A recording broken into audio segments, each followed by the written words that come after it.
Hey, welcome to Graphic Policy Television GPTV. I'm Brett. In my hands is one of this week's new releases. It is Seekers of the Aweto Volume 1. The Hunt is on. An introduction to this new world. It is done by Nie Jun, who is the writer and the artist, and this is published by Graphic Universe, an imprint of the Learner Publishing Group. So this is an interesting graphic novel. I'm kind of a little torn about what I think of it. So this is, an uncorrected proof. So, not the official thing. So give me kind of a good general idea as to what was going on. I don't know if there's maybe tweaks between this and the final version, so, bear with me.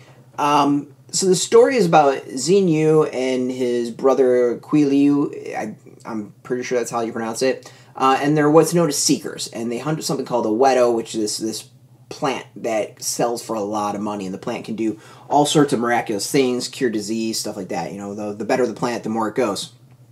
And of course, there's some secrets about these two people. And with their mother, they run this business where they steal the Aweto. And the thing is when they steal the Aweto, it can cause issues from the area that they stole it from. So in this story, they go and snag it from this town, and the town starts having a drought, and their crops start failing, and animals start dying, type of thing. And they're a little pissed and want their Aweto back, and at least seek revenge.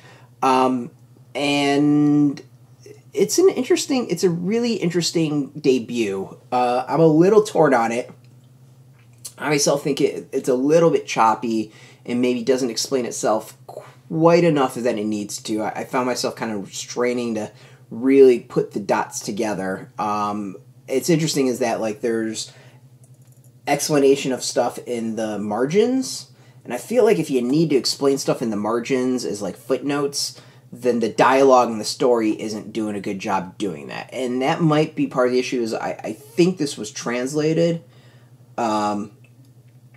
So there might be an original language that's a little bit better. I think this is translated. I apologize if it's not. I thought it was the American debut of Nie Jun. So yeah, that it might be a language thing, which would be interesting. Yeah, so the English language translation is by Edward Gauvin, and then there's, with reference to the French translation, original Chinese text. So it might be a translation issue that's part of the problem with this, but I thought overall it was really, really choppy. It didn't explain things well enough, and the narrative itself, I think, didn't make things clear enough as well. But I really liked the concept of it, and as a setup to, a bunch of graphic novels, I think it has a lot of potential. And as a fantasy series, it has potential. It's something I would love to see someone adapt. Let's go with that. And maybe take it a little bit further and kind of make it into a film or a television series, something like that. I think it would go over really, really well that way and be able to be a bit more organic and play out and flow a little bit better. The art is beautiful, though. The art is almost worth getting just for the art alone. It's a gorgeous, gorgeous, gorgeous book. The art is awesome. I love the style of it. It's nothing groundbreaking, but it's beautiful. And here's an example of the margin. You get a little note in the bottom. But I feel like if you need notes like that, then the narrative is having some issues. And it's a really, really, really, really, really pretty graphic novel, and so there's that. As far as extras, there's a map of the area, and that's about it. It's interesting is that the other thing I think my problem is it doesn't feel like a complete story. It really does feel like a chapter.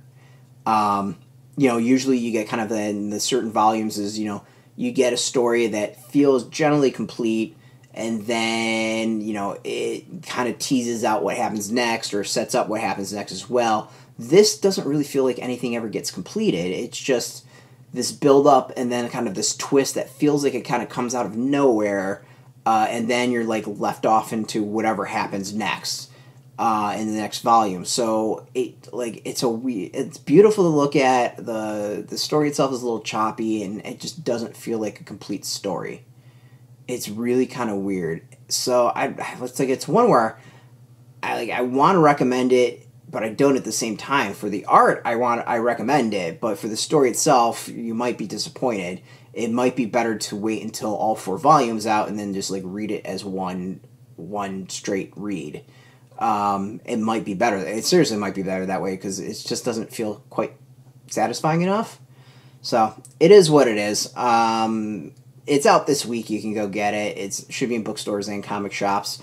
Go support your comic shop. There's a link underneath this video. Put in your zip code. It'll tell you if a shop's near you. No shop, no problem. We do have affiliate links. There are affiliate links, so we get a small percentage of things, but doing that, you help support our site, so thank you. Speaking of support, I want to thank Graphic Universe who hooked us up with this copy. We appreciate that, and thank you for watching. Now, if you're into graphic novels, if you're into comics in general, check us out every single day at graphicpolicy.com. We're on Twitter, Facebook, YouTube, Tumblr, all at Graphic Policy, keeping it nice and consistent. So until next time, keep reading those comics and keep it geeky.